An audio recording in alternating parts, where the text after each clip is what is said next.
मेरा नाम है रजत पवार। आज हम बात करेंगे एलेक्स पुचिश्किन के बारे में, जो कि एक ऐसा आदमी था जो इतना साइको था कि किसी को मारने के लिए उसको कोई कारण नहीं चाहिए था। जिनको वो मारता था उनसे उसकी कोई खुन्नस नहीं थी, पर स्टिल वो लोगों को मारे जा रहा था एक के बाद एक।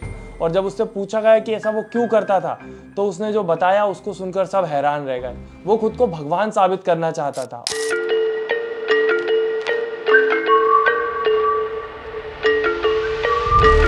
उसका जो लोगों को मारने का पैटर्न था वो भी बहुत ज्यादा अजीब सा था। उसके पास एक चेस बोर्ड था जिसके हर ब्लॉक के हिसाब से वो एक आदमी को मारता था, और जब वो उसको मार देता था तो उस ब्लॉक पे वो क्रॉस का निशान लगा देता था।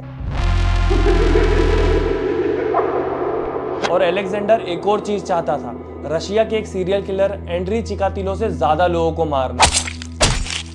जी हाँ, वो मर्डर जैसा क्राइम करते वक्त भी कंपटीशन कर रहा था एक दूसरे किलर से कि उसको उससे ज्यादा लोगों को मारना है। यहाँ तक कि जब अलेक्जेंडर को पकड़ा गया और वहां पे उसको सजा सुनाते वक्त बोला गया कि उसने 49 लोगों को मारा है, तो वहां पर वो चिल्लाकर बोला कि नहीं, मैंने 11 लोगों को और मारा है। मतलब वो इतना सनकी था कि वो चाहता था कि लोगों को एग्जैक्ट नंबर पता चले कि उसने कितने लोगों को मारा है। और फिर बाद में पता चला कि उसने 60 लोगों को मारा था।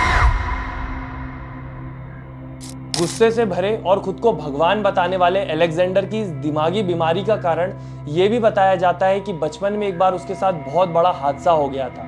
जी हाँ, उसकी मम्मी बताती हैं कि जब वो बचपन में गार्डन में, पार्क में खेलने जाते थे, तो एक बार क्या हुआ था कि अलेक्जेंडर झूले से गिर गया था। अब जब वो झूले से गिरा तो जो झूला था वो उसके सर के पीछे आके बहुत जोर से लगा, जिसकी वजह से उसके सर का जो फ्रंटल कॉर्टेक्स था वो डैमेज हो गया। और इस हादसे की वजह से अलेक्जेंडर ने अपने गुस्से को कंट्रोल करने वाली ताकत खो दी, और तब से ही वो अपना गुस्सा कंट्रोल नहीं कर पाता था। अब इस हादसे की वजह से अलेक्जेंडर का जो सर था वो नॉर्मल लोगों के जैसा नहीं था, उसका शेप थोड़ा सा बदल गया था।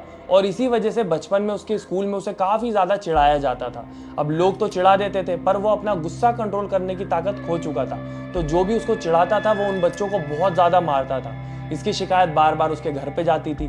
तो उसकी मम्मी एक बार स्कूल आई और उसको उस स्कूल से निकाल लिया और उसका एडमिशन कराया स्पेशल नीड वाले बच्चों के स्कूल में। अब दिमाग में चोट लगने की वजह से अलेक्जेंडर पढ़ाई में तो ठीक था नहीं, पढ़ाई में कुछ खास वो कर नहीं पाता था, पर वहीं उसके पास एक स्पेशल टैलेंट था, एक ऐसी काबिलियत थी जो उसको अलग बनाती थी, चेस। और अलेक्जेंडर के दादाजी ने उसकी इस काबिलियत को पहचाना और उसको अपने पास ही रख लिया। अब वो अपने दादाजी के साथ रहता, चेस खेलता, वो भी काफी ज्यादा खुश था और वो अपने दादाजी से बहुत ज्यादा प्यार भी करता था, और साथ में वो जानवरों से भी काफी ज्यादा प्यार करता था। यहाँ तक उसकी जिंदगी फिर भी सही चल रही थी, यहाँ तक कि उसके दादाजी के घर पे जो कुत्ता था उसके साथ वो घूमने जाता था, उसको घुमाने ले जाता था, उसके साथ खेलता भी था काफी। पर एक दिन उसके दादाजी की डेथ हो गई, उसके दादाजी चल बसे, और अब अलेक्जेंडर ने दुख में आके दारू पीना शुरू कर दिया। अब वो दारू तो पीता था, पर उसका कुत्ते के प्रति जो उसका प्रेम था वो आज भी वही था। वो अपने कुत्ते के साथ नशे में ही उसको रोज घुमाने ले जाता था, उसके साथ खेलता था, तो एटलीस्ट वो थोड़ा सा कंट्रोल में था। पर तभी एक दिन उसके कुत्ते ने भी अपनी जान गंवा दी, उसका कुत्ता भी चल बसा, और फिर जो था अलेक्जेंडर, उसने अपना पूरा का पूरा गुस्से के ऊपर से कंट्रोल खो दिया और लोगों को मारना शुरू कर दिया। और यहाँ से शुरू होती है अलेक्जेंडर की खूनी कहानी। अलेक्जेंडर नॉर्मली पार्क में जाता था जहां वो अपने कुत्ते को घुमाने ले जाता था पहले।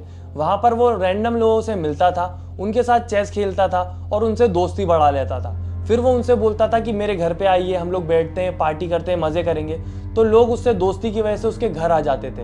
अब वो अपने घर बुला के उनके साथ मेहमानों जैसा व्यवहार करता था, बहुत अच्छे से रहता था, और अचानक से वो उन लोगों को मार देता था, और वो भी बहुत भयानक भयानक अलग अलग तरीकों से। और अलेक्जेंडर उन लोगों के बेजान शरीर को वापस उसी पार्क में फेंक दिया करता था। और इसी वजह से अलेक्जेंडर काफी अलग अलग नामों से जाना जाता था, जैसे कि the chess board killer, the बिस्ता पार्क मैनियाक। और उसने अपने इस खूनी खेल में बूढ़े से लेकर जवान से लेकर बच्चों तक किसी को नहीं छोड़ा, वो सबको मार देता था और एक के बाद एक मारता जा रहा था जब तक वो पकड़ाया नहीं। यहाँ तक कि पकड़ाने के बाद भी वो बोलता है कि अगर मुझे नहीं पकड़ा जाता तो मैं और भी लोगों को मारता, क्योंकि वो जब दूसरों को मारता था तो ही वो खुद को जिंदा महसूस करता था, और ऐसे ही वो लोगों को मार मार कर खुद को बड़ा दिखाना चाहता था कि ये जो लोग हैं इन सब से मैं बड़ा हूँ। पर दोस्तों, हर खूनी खेल का एक ना एक दिन खात्मा हो ही जाता है, और अलेक्जेंडर भी एक दिन पकड़ा गया और उसको सजा सुनाई गई आजीवन कारावास की, और आज भी वो अपनी सजा काट रहा है।